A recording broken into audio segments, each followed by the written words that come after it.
I get asked often, how do the best teams leverage Business Central for efficiency? And I'm here to answer that today.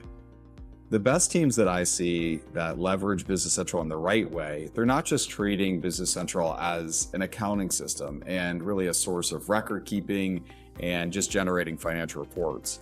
Instead, they're embedding it into every aspect of their operations. So all the way from financials through sales, purchasing, into inventory and production, and then leveraging Power BI to build reports and dashboards that give them insights into their business that is different than just looking at list views within the application or transactional or document reports.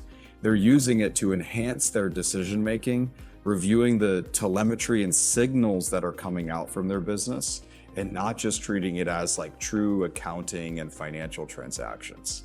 So really taking hold of the application and leveraging it across every aspect that you can, removing all data silos within your organization so everything can be visualized through tools like Power BI or automated through tools like Power Automate.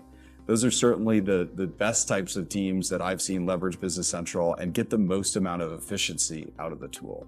If you're curious on how you can better use Business Central for your operations, then reach out to one of our team members today. We're happy to review everything that's going on in your current environment and give some recommendations for how to optimize for the future.